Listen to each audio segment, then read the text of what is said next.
Thank you once again for making Locked On Cougars your first listen of the day. Hope y'all are doing well out there. All right. I know it sounds just absolutely insane to consider this, but it is in fact the open of the transfer portal today in college basketball. Yes, the NCAA tournament is still going on. Yes, BYU's playing in the Sweet 16. Yes, there is everything going on around BYU having a chance to play for a national championship still, but the NCAA, in their infinite wisdom, has opened the NCAA transfer portal, and that means guys could leave BYU right now. Do I expect that to happen? No, but BYU can start to get in the rat race for guys for next year if they want to. So that's the interesting part about this is how much is BYU going to have to balance preparations for the Sweet 16, but also at the same time, look at the hundreds, if not thousands of other guys who are going to enter the transfer portal and try and evaluate who they may want to add. That's an interesting little adjustment that Kevin Young and his staff will have to make. Now, his staff has never been bigger. Speaking of the coach at BYU overall, he has 5 assistants. There are multiple GAs. There's analytics people. There's recruiting people. They have plenty of personnel to balance this just right at the outset. I'm not going to say that BYU's at a disadvantage with this. The only concern I have is that 75-ish%, maybe even more than that, of the college basketball world. No, it's far more than that. There's 300 and some odd teams. Only 16 teams remain. So scratch that. We're talking a large majority of the college basketball universe. Their seasons are complete, and they will be able to essentially jump in the rat race and start to bring guys in for visits, obviously start to talk numbers with regards to revenue share, NIL, all the different things that go in to transfer portal madness out there, and it promises to be absolute madness. Now, speaking from the BYU perspective, Myron Metcalf tweeted this on Saturday night. I've got to pull it up here. But he laid out essentially that the NCAA is going to open the transfer portal. Man, I had it open. I screwed up on this. So apologies while we tread water here. But he made a very good point about what BYU is going to be capable of doing here in the NCAA. So it says BYU in the Sweet 16, the portal opens Monday, and they have more money than anybody. Trust me. It should be a fun week in Provo. Myron Metcalf was the individual, speaking of the ESPN reporter, who came to Utah and did that big story that the booster, was it Dan Lillianquist, who made the statement, "We will not be outbid," speaking of BYU and NIL. BYU, whoever they want in the transfer portal, will have the requisite funds to be able to chase those players in the transfer portal. Heck, this team is paying one player next year in AJ DeBonsa, reportedly $8.5 million. That comes from that report from Myron Metcalf. There's been other reports that it's $4 million, it's $5 million, it's $6 million. Highest number I've heard is from Metcalf, who said $8.5 million, but he's saying, trust me, that BYU has more money than anybody. Tony Jones from The Athletic, obviously covering the NBA, Utah Jazz, Denver Nuggets. He said that he was told a ballpark figure for BYU's NIL fund for next year, and he used a OMG, but spelled it all the way out. And that's fun to consider that BYU is one of, if not the biggest player when it comes to overall NIL funds out there. That means that the good times should keep on rolling for this BYU basketball team. Obviously, has to be the right mix of guys. That's the big question, is how many guys do you bring in versus how many guys leave?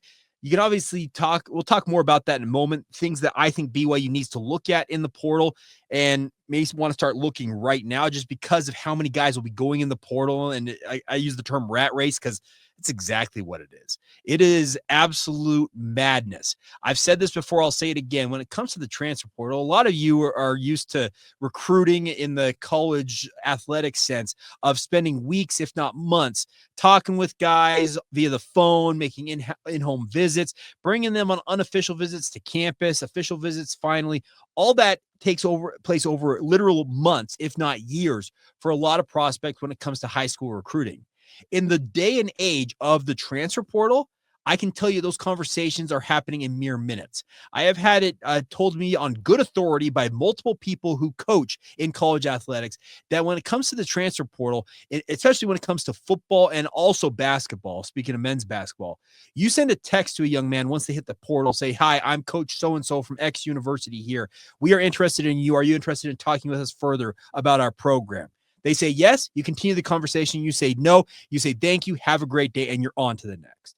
It literally it's transactional of the highest order of these relationships. And it's not anybody's fault. It's just the simple nature of what the transfer portal entails with regards to the future of your program. You have to find guys, and I'm speaking of guys plural, to find the right mix to come in and hopefully reestablish what your program is all about. BYU's program, well, they are aspiring to win national championships, and they are willing to spend top dollar, literal top dollar, to bring in the talent to allow BYU to compete at the highest levels. I am all for it. I know there are rival fan bases out there, none bigger than Utah State and Utah in particular, who like to use that term. You can buy anything with money. You know what? You know what that smacks of? It smacks of jealousy. It smacks of resentment. It smacks of the fact that you are pissed off that BYU went out, got its boosters in order, found out who had money, who wants to spend it, and has now got an NIL fund that rivals literally anybody's, according to Myron Medcalf, in all of college basketball. You know what my unsolicited advice for those so-called fans out there is to go and take that energy you spend on social media and trying to tear down BYU and make a joke at their expense and turn right around, go and try and recruit some people who have some means to boost your own NIL coffers in the hopes that you can hang with the Cougars. That's what I would recommend for those so-called fans. That aside, bigger point to be made here is this BYU basketball team has got a major opportunity right now, obviously, to win and win at a high level. But also the second part of it is to continue to build what they have established and build upon it and add pieces that are only going to make them better. That's the fun part about this BYU basketball squad right now is they have got a lot of pieces already in place that are set to return, I would expect. I would look at guys Richie Saunders, TBD, Dallin Hall, I expect to come back for another year. Keba Keita obviously is out there. You have a ton already on this roster for BYU. Now can you cherry pick the best pieces from the transfer portal out there and insert them into your lineup for next year and say, okay, we were good this year. Watch how much better we possibly could be next year. Like I said, it's an inexact science because it's anybody's guess as to how some of these players will fit in because you don't quite know until they ultimately enroll at BYU.